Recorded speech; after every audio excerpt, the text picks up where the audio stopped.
அன்பார்ந்த பெரியோர்களே, தாய்மார்களே, ஒரு சரித்திரம் படைப்பதற்காக ஈரோடு கிழக்கு தொகுதியில மிக கடுமையாக களப்பணி செய்து கொண்டிருக்கக்கூடிய நம்முடைய தேசிய ஜனநாயக கூட்டணியுடைய தொண்டர் பெருமக்களே, கிட்டத்தட்ட 30 திமுக அமைச்சர்களை எதிர்த்து நம்முடைய தொண்டர் படை களத்தில் இருக்கின்றீர்கள். ஒரு சாதாரண மனிதர், ஒரு எளிமையான ஒரு வேட்பாளர், 2 முறை மக்களுடைய அன்பை பெற்ற வேட்பாளர், இன்று கூட சுமை தூக்குவோர் சங்கத்தினுடைய தலைவராக இருந்து பொதுப்பணி செய்யக்கூடிய நம்முடைய அருமை அண்ணன் KS தென்னரசு அவர்கள் உங்களுடைய வேட்பாளராக, மக்களுடைய வேட்பாளராக களத்தில் இருக்கின்றார். மிக முக்கியமான சகோதர சகோதரிகளை, தமிழ்நாடே திரும்பி பார்த்துக் கொண்டிருக்கிறது. ஈரோடு கிழக்கு இடைத்தேர்தலுடைய முடிவு எப்படி இருக்கும்? அதர்மம் ஜெயிக்குமா, தர்மம் ஜெயிக்குமா என்று தமிழக மக்கள் எல்லோரும் ஈரோட்டை நோக்கி பார்த்துக் கொண்டிருக்கிறார். என்னோடு மேடையில நம்முடைய வெற்றி வேட்பாளரோடு அனைத்து இந்திய அண்ணா திராவிட முன்னேற்ற கழகத்தினுடைய முன்னாள் அமைச்சர்கள், கடுமையாக களப்பணி செய்யக்கூடிய அருமை சகோதரர்கள் அண்ணன் SP வேலுமணி அவர்கள் இருக்கின்றார்கள், அண்ணன் P தங்கமணி அவர்கள் இருக்கின்றார்கள், அண்ணன் காமராஜ் அவர்கள் இருக்கின்றார்கள், அண்ணன் MR விஜயபாஸ்கர் அவர்கள் இருக்கின்றார்கள், அண்ணன் பொள்ளாச்சி ஜெயராம் அவர்கள் இருக்கின்றார்கள். மிக முக்கியமாக இந்த முழு பொறுப்பையும் தன்னுடைய தோளின் மீது சுமந்து இந்த வேட்பாளரை வெற்றி பெற வைத்து கோட்டைக்கு அனுப்புவேன் என்று சூழலிட்டுக் கொண்டிருக்கக்கூடிய இந்த தேர்வு குழுவினுடைய தலைவராக இருக்கக்கூடிய முன்னாள் அமைச்சர் அண்ணன் செங்கோட்டையன் அவர்கள் இருக்கின்றார். என்னோடு நம்முடைய வெற்றி வேட்பாளருக்கு ஆதரவு கேட்பதற்காக பாரதிய ஜனதா கட்சியினுடைய சட்டமன்ற குழு தலைவர் திருநெல்வேலி MLA அண்ணர் நயினார் நாகேந்திரன் அவர்கள், மொடக்குறிச்சி தொகுதியினுடைய MLA அக்கா சரஸ்வதி அவர்கள், மாவட்டத்தினுடைய தலைவர் வேதானந்தம் அவர்கள், பொதுச் செயலாளர் அண்ணன் AP முருகானந்தம் அவர்கள், நம்முடைய மூத்த தலைவர்கள் அண்ணன் NP பழனிசாமி அவர்கள் உட்பட இங்கே இருக்கின்றார். சகோதரர்களே, ஒரு நாளும் கூட நம்முடைய வேட்பாளர் உங்களை சந்திப்பது இந்த அளவுதிலும் அற்புத விளக்கம் போல. அவர் எங்க வந்தாலும் கூட அவர் எந்த வாக்காளரையும் சந்திக்க கூடாது என்பதற்காக திமுக ஒரு வாக்காளராக அழைத்து சென்று இந்த பட்டியலை அழைத்து வைக்கிறார். அதை பார்த்துட்டு இருக்கும் புதுசு கிடையாது. இப்போது வரும்பொழுது கூட இந்த 5-6 பெட்டியை பார்த்து விட்டு தான் இங்க வந்திருக்கின்றோம். இந்த பெட்டியெல்லாம் பாருங்க எப்படி அழைத்து வச்சிருக்காங்க. நீங்க பாருங்க, பட்டியெல்லாம் பாருங்க, இந்த பட்டி அந்த பட்டியெல்லாம் பாருங்கள், எப்படி பட்டியலை அழைத்து வைத்திருக்கிறார். அதை பார்க்கும்போது இந்த புகைப்படத்தை யார் பார்த்தாலும் கூட தெரியும், அழைத்து வைத்திருக்கிறார். காரணம், 30 அமைச்சர்களும் கூட ஒரு சாதாரண ஒரு வேட்பாளர், நம்மோடு இருக்கக்கூடிய ஒரு வேட்பாளரை எதிர்ப்பதற்கு துணிவில்லாமல் பட்டியலை அழைத்து இதன் மூலமாக வெற்றி வாய்ப்பை பறித்து விடலாம் என்று நினைக்கிறார். நம்ம ஊர்ல கொங்கு பகுதியில அடிக்கடி நமக்கு ஒரு பழமொழி சொல்லுவாங்க, சீப்பை ஒழிச்சு வச்சுட்டா கல்யாணம் நின்று போயிடும். இந்த பட்டி போட்டு பட்டிக்குள்ள கொஞ்சம் பேருக்கு ஒழிச்சு வச்சுட்டா அந்த திருமணம் நிற்க போவது கிடையாது. நம்முடைய வேட்பாளருடைய வெற்றி வாய்ப்பை யாரும் தடுக்க போவதும் கிடையாது. சகோதர சகோதரி, இங்கே நம்மோடு மூத்த அமைச்சர்கள், முன்னாள் மூத்த அமைச்சர்கள் இருக்கிறார். இவர்களும் ஆட்சியில் இருந்திருக்கின்றார்கள், ஆட்சி புரிந்திருக்கின்றார்கள். அனைத்து இந்திய அண்ணா திராவிட முன்னேற்ற கழகம் 10 ஆண்டு ஆட்சியில் இருந்திருக்கிறார். ஆனா இன்னைக்கு இந்த ஆட்சி நம்முடைய முதலமைச்சர் MK ஸ்டாலின் அவர்கள் வெறும் 22 மாதம் மட்டும்தான் ஆயிருக்கு. 22 மாசம். இந்த 22 மாசமே தமிழகத்திற்கு மிகப்பெரிய ஒரு இருண்ட காலமாக மாறி இருக்கிறது. இன்னைக்கு வந்திருக்கக்கூடிய ஒரு அமைச்சரும் கூட கடன்காரராக முன்னாடி நின்றிருக்கார். கடன்காரராக ஏன்னு கேளுங்க. ஏனென்றால் ஒரு பெண் சகோதரி இருக்கிறீங்க, நம்முடைய தாய்மார்கள், மகளிர் பெருமக்கள் இங்க இருக்கிறீங்க. திமுகவினுடைய தேர்தல் வாக்குறுதியின்படி ஒருத்தருக்கு ஒரு ரேஷன் கார்டுக்கு மாசம் 1000 ரூபாய் கொடுத்திருந்தா, இன்னைக்கு 22 மாசம் உங்க வங்கி கணக்குக்கு 22,000 ரூபாய் வந்திருக்கணும். அண்ணே 1 ரூபாய் 2 ரூபாய் இல்ல, 1000 ரூபாய் 2000 ரூபாய் இல்ல, 22 மாசத்துல நம்முடைய சகோதரர்களுடைய வங்கி கணக்குக்கு, தாய்மார்களுடைய வங்கி கணக்குக்கு 22,000 ரூபாய் இன்னைக்கு வந்திருக்கணும். 1 ரூபாய் கூட காணாம். இந்த வடிவேல ஜோப்புல விட்டு கையை விட்டு ஒண்ணுமே இல்லைன்னு சொல்ற மாதிரி எதுவும் இல்லை. அதே மாதிரி LPG சிலிண்டருக்கு, ஒரு LPG சிலிண்டருக்கு 100 ரூபாய் கொடுப்பதாக சொன்னார்கள். 100 ரூபாய். இதை யோசிச்சு பாருங்க. இந்த பகுதியில ஈரோடு கிழக்குல மட்டும் 1,21,000 பெண்கள் LPG சிலிண்டரை பயன்படுத்துறீங்க. 1,21,000 பேர். ஒரு எல்பிஜி சிலிண்டருக்கு மாசம் 100 ரூபாய் கொடுத்திருந்தா 22 மாசத்துக்கு 2200 ரூபாய், 22,000 ரூபாய் மாசம் 1000 ரூபாய் கணக்கு, 2200 ரூபாய் மாசம் 100 ரூபாய் கணக்கு. இன்னைக்கு ஒரு சகோதரனுடைய வங்கி கணக்குக்கு 24,200 ரூபாய் உங்க வங்கி கணக்குக்கு வந்திருக்கணும். வந்துச்சா? ஆனா என்ன வந்திருக்கு? ஒரு குக்கர் வந்திருக்கு. குக்கர் வந்துச்சா? காலையில் குக்கர் வந்துச்சு. நான் சகோதரிகளுக்கு உங்களுடைய சகோதரனா சொல்றேன், அந்த குக்கர் ஒண்ணுக்கு ஆகாத ஒரு குக்கர். அது 300 ரூபாய்க்கு கூட போகாது. ஏன்னா நம்ம சாராய அமைச்சர் விற்காத கொலுசையும் வாங்காத குக்கரையும் தான் கொண்டு வருவார். அந்த குக்கரை மட்டும் சகோதரிகளை, அந்த குக்கரை மட்டும் வீட்டுல பயன்படுத்தினீங்கன்னா கண்டிப்பா அந்த குக்கர் வெடிக்கும். அது கண்டிப்பா வெடிக்கும். அது எந்த மாற்று கருத்தும் இல்லை. அதனால இந்த குக்கரு, கொலுசு, இந்த 100 ரூபாய் டப்பா, இதை மட்டும் தினம் தினம் இந்த மார்க்கெட்ல பாத்தீங்கன்னா புதுசா கோயில திருவிழா நடந்ததுன்னா அந்த பொருளை விற்பது போல இங்க விற்று கொண்டிருக்கிறார். இது அனைத்துமே உங்களுடைய உயிருக்கு தீங்கு விளைவிக்கும். குறிப்பா இந்த அஞ்சரை குக்கரு, அந்த கேஸ்கெட் கூட போடாத குக்கரை நீங்க வாங்கி எரிச்சீங்கன்னா நிச்சயமாக அது வெடிக்கும் என்பதில் எந்த சந்தேகம் இல்லை. அதனால் உயிருக்கு உத்தரவாதமாக நாங்கள் சொல்லுகின்றோம், அது எதை கொடுத்தாலும் கூட வாங்கி ஓரத்தில் வச்சுக்க. உங்க பணம் வருது, பயன்படுத்துறது பயன்படுத்தாதது உங்களுக்கு விட்டது, பார்த்துட்டு பயன்படுத்துங்க. ஆனா வாக்கு மட்டும் இரட்டை இலை சின்னத்திற்கு, நம்முடைய வெற்றி சின்னத்திற்கு 27ஆம் தேதி நீங்க வாக்களிக்கிறீர்கள். போன முறை இங்க தேர்தல் நடந்துச்சு. 2021 தேர்தல் நடந்த பொழுது நம்முடைய வேட்பாளர் அருமை சகோதரர் யுவராஜ் மேல இருக்காங்க. யுவராஜ் அவருக்கு சொற்ப வாக்கு வித்தியாசத்தில் மட்டும்தான் வெற்றி வாய்ப்பை நீங்க கொடுக்கல. 8,900 பேர் மாத்தி வாக்கு போட்டீங்க. ஆனா இன்னைக்கு 22 மாதம் கழித்து இந்த ஆட்சியை பார்த்துட்டீங்க. ஆட்சியை பார்த்தாச்சு. 22 மாசம் பார்த்துட்டீங்க. ஒரு நாளும் பார்த்துட்டீங்க. இந்த ஆட்சியில சொல்லிக் கொள்ளும் அளவுக்கு ஒரு விஷயம் கிடையாது. சொல்லிக் கொள்ளும் அளவிற்கு எதை வைத்து இங்கே வாக்கு கேட்க வருகின்றார்கள், எந்த நம்பிக்கையை உங்களுக்கு கொடுக்கிறாங்க யாருக்குமே தெரியாது. சகோதர சகோதரிகள் மறுபடியும் சொல்லியிருக்கிறாங்க. அதுவும் ஆட்சிக்கு 1/3 பங்கு முடிந்து விட்டது. 22 மாசம் என்பது 1/3 பங்கு. அப்படி இருக்கும் பொழுது இந்த 2/3 பங்கு தான் 49 தேர்தல் வாக்குறுதி மட்டும்தான் கால்வாசி அரைவாசி நிறைவேற்றி இருக்கின்றார். அவங்க 80% சொல்லலாம். சொல்லும் பொழுது அந்த 80% பேரை சொல்லுங்க கேளுங்க, யாரும் கூட சொல்ல மாட்டார். நம்ம தென்னரசன் 24,200 ரூபாய் இருக்கக்கூடிய செக் புக் இவரை நாம் வெற்றி பெற வைத்து கோட்டைக்கு அனுப்பும் பொழுது ஆட்சி மாறப்போவதில்லை, ஒத்துக்கிறோம். இந்த ஆட்சி கவலை போறதில்லை. மார்ச் 2ஆம் தேதி ஆட்சி கவலை போவதில்லை. அதற்கு நாளும் இருக்கிறது, நேரமும் இருக்கிறது. ஆனால் தென்னரசன் ஜெயிக்கும் பொழுது மட்டும்தான் திமுகவினுடைய தேர்தல் வாக்குறுதி என்பது நிறைவேற்றப்படும். அது நிறைவேற்ற வைக்கக்கூடிய கடமை உங்களுடைய கையில, உங்களுடைய விரல்ல இருக்கு. நீங்கள் சரியான முறையில் வாக்களித்து இவரை வெற்றி பெற செய்வீர்கள் என்கின்ற நம்பிக்கை எங்களுக்கு இருக்கிற சகோதர சகோதரி. எல்லாவற்றையும் தாண்டி ஒரு ஊருக்கு ஒரு மரியாதை இருக்கு. தமிழ்நாட்டில் கொங்கு பகுதியில் ஒரு மரியாதை, நல்ல கடுமையா வேலை செய்யக்கூடியவர்கள், நேர்மையான மனிதர்கள் வசிக்கக்கூடிய பகுதி கொங்கு பகுதி. திமுக காரங்க வந்ததுக்கு அப்புறம், குறிப்பா சாராய அமைச்சர் வந்ததுக்கு அப்புறம் கொங்கு பகுதிக்கு அவப்பெயர் மட்டும்தான் ஏற்படுத்த. எங்கேயாச்சும் நீங்க பாருங்க, சுதந்திர இந்தியால எங்கேயாச்சும் பட்டியல் அடைத்து வைத்து பார்த்திருக்கிறீர்களா? பட்டியல் அடைத்து வச்சு சுதந்திர இந்தியாவில் எங்கேயாச்சும் பார்த்திருக்கீங்களா? இது விழுப்புரத்துல அன்பு இல்லம்னு ஒரு இன்பம் பார்த்தீங்கன்னா 4 நாளைக்கு முன்னாடி அதே மாதிரி விழுப்புரத்துல ஒரு கண்காணிப்பு மையத்துல குழந்தைகளை எல்லாம் சித்திரவதை பண்றாங்கன்னு காவல்துறை அரசு பண்ணாங்க.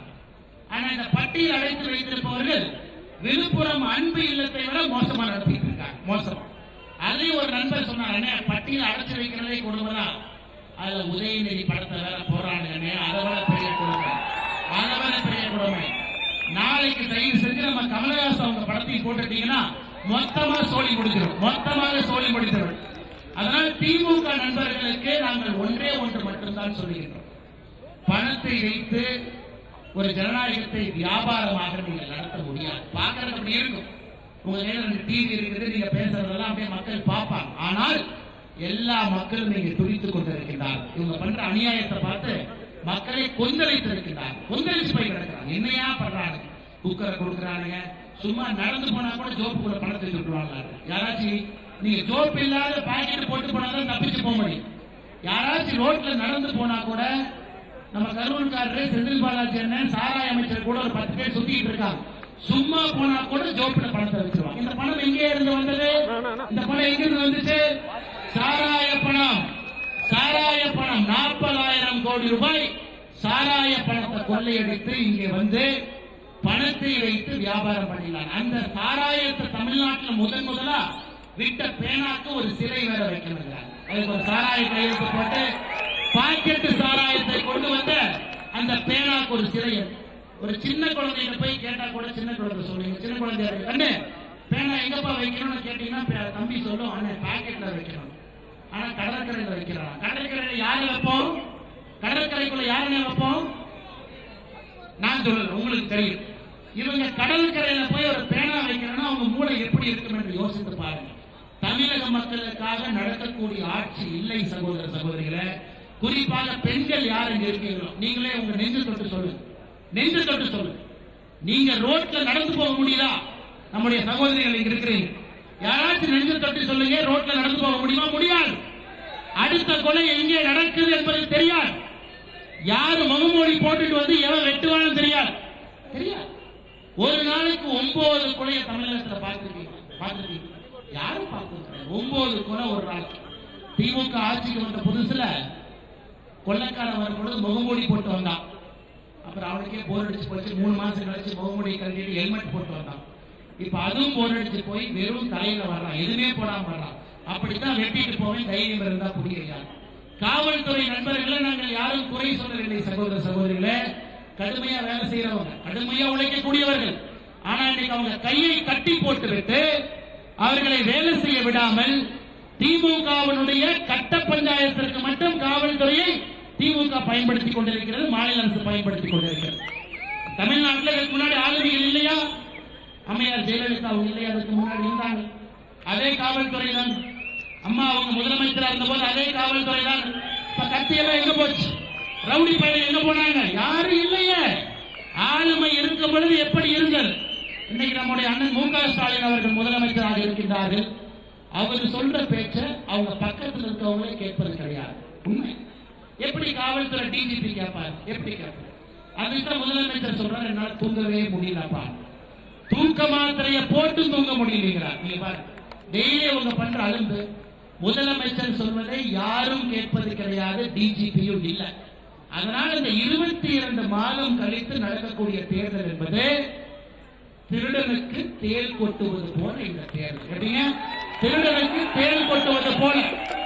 நம்முடைய அண்ணன் KS தென்னரசு அவர்கள் இரட்டை இலை சின்னத்திலே இருக்கக்கூடிய வெற்றி வேட்பாளர் கோட்டைக்கு சென்று அமரும் பொழுது திருடனுக்கு கொட்டக்கூடிய தேள் போல அண்ணன் இருக்கிறார். அது மட்டுமல்ல, 24,200 ரூபாய் தமிழகத்தில் இருக்கக்கூட 8.5 கோடி மக்களுக்கும் 2.25 கோடி ரேஷன் கார்டுக்கும் அண்ணன் மூலமா தான் பணம் வரப்போகுது. இதுதான் நம்முடைய ட்ரம்ப் கார்டு, நம்முடைய செக் புக். இவரை வெற்றி பெற வைப்பது நம்முடைய கடமை சகோதர சகோதரர். நம்ம கடமை. நம்ம எல்லாருக்கும் போய் சொல்லணும். பட்டியலை அடைத்து வைத்திருந்தாலும் கூட நைட் அவங்க வீட்டுக்கு வரத்தான் போறாங்க. இந்த நைட் அடைச்சு வைக்கிற பழக்கம் என்ன வரலையே? அதையும் 2-3 நாள் கழிச்சு சாராய அமைச்சர் பண்ணுவார். என்ன வரலையே? பட்டியல் அடைத்து வைத்தாலும் நைட்டு வீட்டுக்கு வந்துதானே போறாங்க. நம்முடைய சகோதர சகோதரிகள் போய் பார்க்க. பட்டியலை அடைத்து வைக்கும் அளவுக்கு, நம்முடைய தன்மானத்தை விற்கும் அளவுக்கு ஒரு தமிழன் தரம் தாழ்ந்து விட்டானா? தரம் தாழ்ந்துடுறோம் அந்த அளவுக்கு? நீங்களே சொல்லுங்க. ஒரு பட்டியல போய் காலையிலிருந்து சாயந்தரம் வரை உட்கார்ந்துக்கிட்டு அவங்க கொடுக்கிற அந்த சாராய பணத்தை 1000 ரூபாய் வாங்கும் அளவுக்கு ஒரு தமிழன் தரம் தாழ்ந்து விட்டானா? அந்த அளவுக்கு தரம் தாழ்ந்து. நிச்சயமாக அவர்களை எடுத்து சொல்ல வேண்டிய நம்முடைய கடமை சகோதர சகோதரி. எடுத்து சொல்லணும். தென்னரசனை எப்படிப்பட்ட வேட்பாளர்? அந்த பக்கம் EVKS இளங்கோவன் இருக்காங்க. இங்க யாராச்சும் நான் சொல்றேன் உங்களுக்கு, உங்கள் கையிலே மை காய்வதற்கு முன்பு EVKS இளங்கோவன் சென்னையை நோக்கி படையெடுத்திருப்பாங்க. எப்படி போய் நீங்க வேலையை பார்ப்பீங்க? இவரா இருந்தா 5 மணிக்கு பார்க்கலாம். 2 வீலர்ல எங்க குறுக்கு முறுக்கு சுத்திட்டு இருப்பாரு. எங்க போய் கேட்டாலும் வேலை செஞ்சு கொடுப்பாரு. 2 முறை MLA-வாக இருந்தவர். தன்மையான மனிதர், எளிமையான மனிதர். EVKS இளங்கோவன் எங்க போய் பார்ப்போம்? கண்டிப்பா உங்களை திட்டுவார். நீங்க காலகட்டத்தில் வீட்டுக்கு போனா எதுக்கு நேரமே வந்த, நான் எந்திரிக்கிறதே 11 மணிக்கு, நீங்க 9 மணிக்கு வந்த, எதுக்கு 7 மணிக்கு வந்து கேட்பாரா? கேட்க மாட்டாங்க. ஒருவேளை ஈவிகேஎஸ் இளங்கோவன் அப்படி இல்லைன்னு நீங்க சொன்னீங்கன்னா நான் சொல்றேன், இசைஞானி இளையராஜா அவர்கள் ராஜ்யசபா எம்பி ஆன உடனே அவருடைய ஜாதி பெயரை சொல்லி மிகவும் தரைக்குறைவாக ஈவிகேஎஸ் இளங்கோவன் பேசினார். உண்மைதான். இன்னைக்கு அவர் கூட யாரெல்லாம் பிரச்சாரம் பண்ணியிருக்காங்களோ எல்லாத்தையும் திட்டிருக்காங்க, எல்லாரையும் அவமானப்படுத்திருக்காங்க. ஆனா அந்த கூட்டணியில தான் வெக்கமான சூடு சொன்ன எது இல்லாதனால அவங்க வருவாங்க. அதுவே நம்முடைய கூட்டணியை பொறுத்தவரை தேசிய ஜனநாயக கூட்டணி. நீங்க பாருங்க, சாதாரண ஒரு தொண்டர் கூட அனைத்து இந்திய அண்ணா திராவிட முன்னேற்ற கழகத்தில் தலைவராக முடியுமா? இன்னைக்கு தலைவராக இருக்காங்க, முதலமைச்சராக இருக்கிறாங்க. நம்முடைய கட்சியில முடியுமா? முடியும். மோடி ஐயா இருக்கிறாங்க. டீ விற்று கொண்டிருந்த நபர், அப்பா டீ வித்துக்கிட்டு இருந்தவர், இன்னைக்கு இந்தியாவுடைய பிரதமராக இருக்காங்க. தமிழ்நாடுல காங்கிரஸ்ல பாருங்க தன்மையான தலைவர்கள் இருக்கிறாங்க. ஏசி சமூகம் பாருங்க தன்மையான தலைவர்கள். அந்த கூட்டணி தலைவர்களை பாருங்க, எல்லோரும் அந்த கட்சியை அடகு வச்சுட்டாங்க. என்ன ரேட்டுகள் தான் பிரச்சனை. கமலஹாசன் அவர்கள் நேற்று பேசுறார். ஒரு நண்பரை என்ன கேட்டாரு, அவர் காங்கிரஸ் கட்சியில சேர்ந்துட்டாரா சேரலையா அப்படின்னு. அது தெரியலப்பா. ஏன்னா இவரே காங்கிரஸ் கட்சியிலே சேருவது போல கமலஹாசன் ஐயா அவருடைய கட்சி மக்கள் நீதி மையம் ஒரு அறிக்கையை கொடுத்தாங்க. அப்புறம் அந்த அறிக்கை போய் அந்த கட்சியை பொறுத்தவரை அனைத்தும் டிஎம்கேவனுடைய அடிமைகள் மட்டும்தான். ஒரே ஒரு குடும்பம் நன்றாக இருக்க வேண்டும் என்பதற்காக மட்டும்தான். ஓட்டு கேட்கிற உதயநிதி ஸ்டாலின் யாருங்க? அவருக்கு என்ன தகுதி இருக்கு? அரசியல்வாதியாக மக்களுடைய பாதுகாவலனா வருவதற்கு என்ன தகுதி இருக்கு? கனிமொழி அக்கா வர்றாங்க, என்ன தகுதி இருக்கு? மு.க. ஸ்டாலின் ஐயா வர்றாங்க, என்ன தகுதி இருக்கு? இவர்கள் அனைவருமே மு. கருணாநிதி ஐயா குடும்பத்தில் பிறந்தவர்கள் என்கிற தகுதி மட்டும்தான். ஆனா இங்க இருக்கக்கூடிய ஆயிரக்கணக்கான தொண்டர்கள் உங்களுடைய தகுதி என்ன? தனித்தன்மை என்ன? நீங்கள் ஒருவரும் சாதாரண மனிதர்களா? இன்னும் 10 ஆண்டுகள் கழித்து இதே வண்டியில இதே மைக்ல நீங்க யாரு வேணாலும் பேசுவீங்களா? உங்களுடைய கட்சியுடைய தலைவர்களா வருவீங்களா? உங்களுடைய கட்சியுடைய எம்எல்ஏக்களா வருவீங்களா? அப்படி இருக்கும் பொழுது அந்த கொத்தடிமை கூட்டத்திற்கு எதற்காக நாம் வாக்களிக்க வேண்டும்? சகோதர சகோதரிகளே, எதற்காக வாக்களிக்க? இன்னொரு விஷயத்தை பாருங்க, கனிமொழி அவர்கள் பிரச்சாரத்தின் போது சில வார்த்தைகள் பேசினார். பாரதிய ஜனதா கட்சி உள்ள வந்துடும், பாரதிய ஜனதா கட்சி உள்ள வந்துடும். பாரதிய ஜனதா கட்சி 2014 டெல்லியிலே வருவதற்கு முன்பு இந்தியாவுடைய நிலைமை என்ன? இந்தியாவுடைய நிலைமை என்ன? உலகத்திலே 11வது பெரிய பொருளாதார நாடாக இருந்த நாடு இன்னைக்கு பாரதிய ஜனதா கட்சி ஆட்சியில் அமர்ந்த பிறகு 9 ஆண்டுகள்ல உலகத்தினுடைய 5வது பெரிய பொருளாதார நாடாக இருக்கு. பாஜக உள்ள வந்துருச்சு.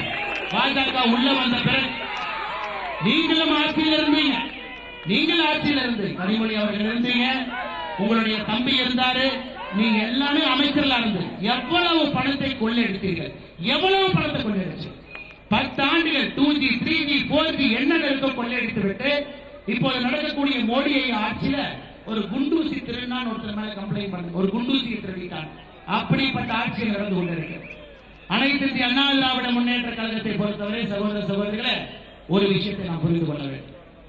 இந்த களத்தில் அதிமுகவுடைய வேட்பாளர் தேசிய ஜனநாயக கூட்டணியுடைய வேட்பாளர் நிற்பதற்கு ஒரே ஒரு காரணம், நமக்கும் தெரியும் இவர் ஜெயித்தனால ஆட்சி மாற போறது இல்லை.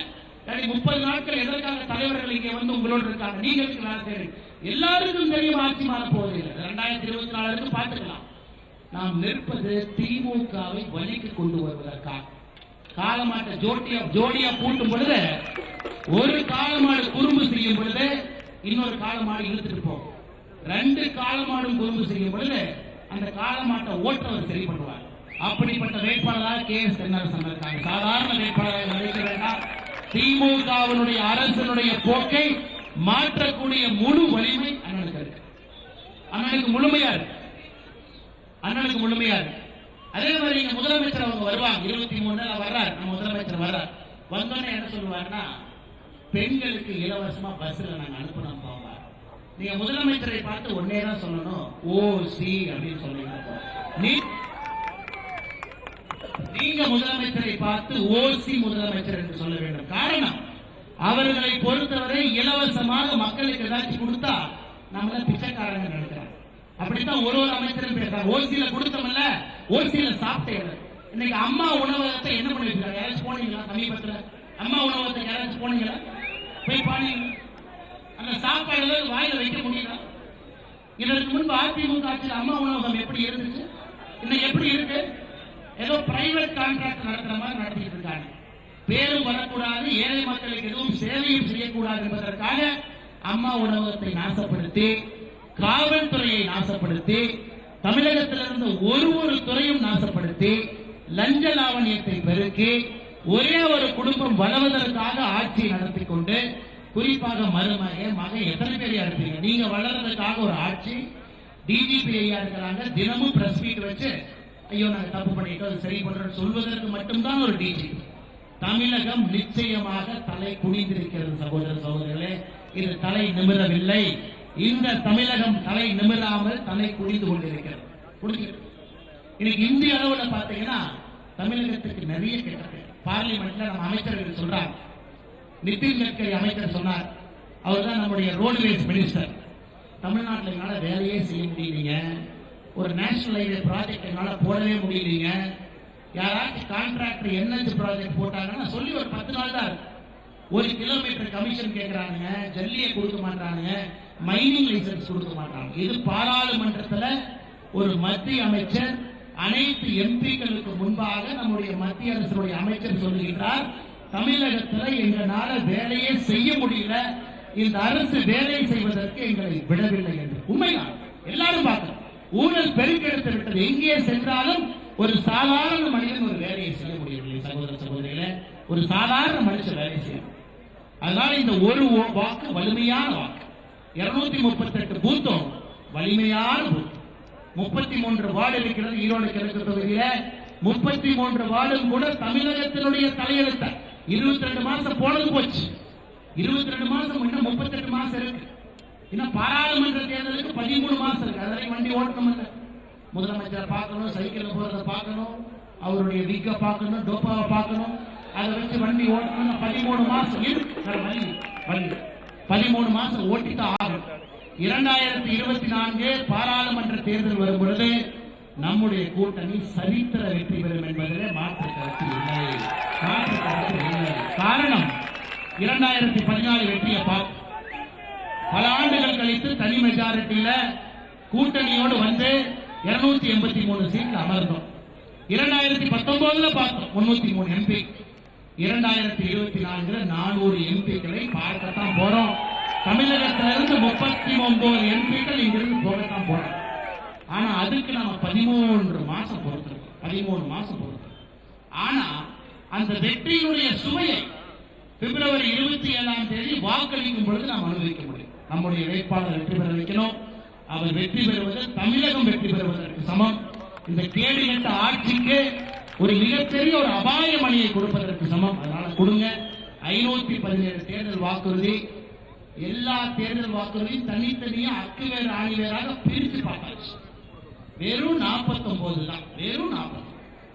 அதுலேயும் சிலர் காவாசி, சிலர் அரைவாசி. இந்த கடிச்சு குதறின மாதிரி அங்கங்க சில தேர்தல் வாக்குறுதி இருக்கு. அவ்வளவு.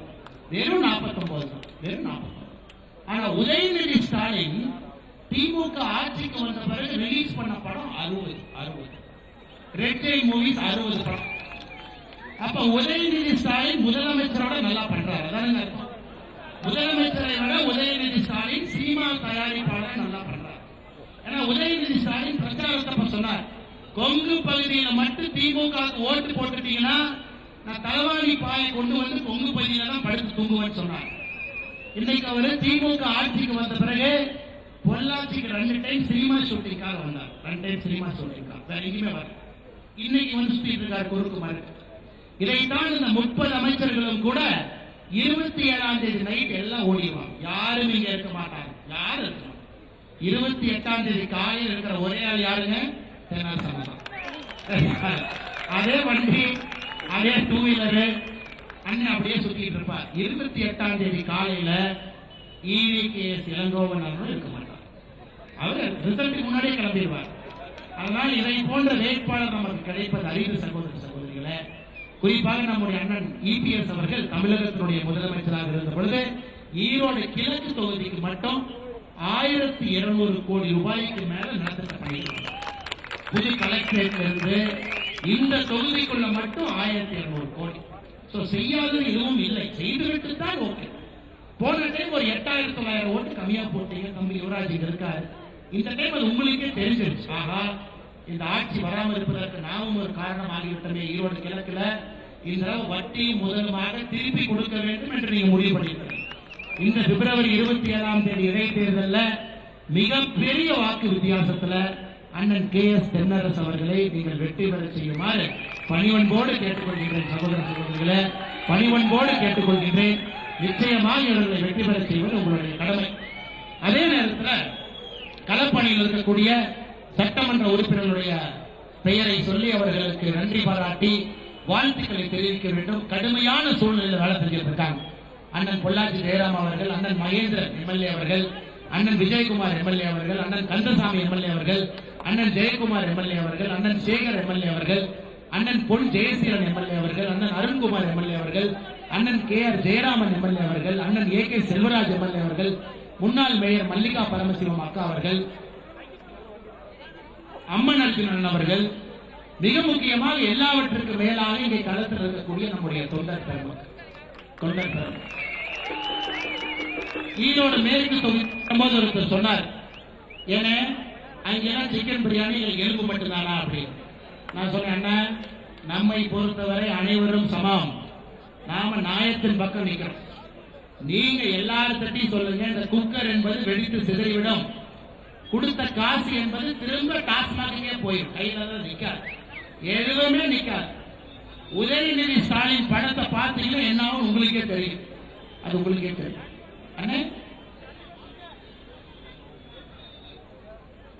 அதனால் சகோதர சகோதரிகளே, தெளிவாக இருங்கள், உறுதியோடு இருங்கள், உண்மையாக இருங்கள். நம்முடைய வெற்றி சின்னம் இரட்டை இலை.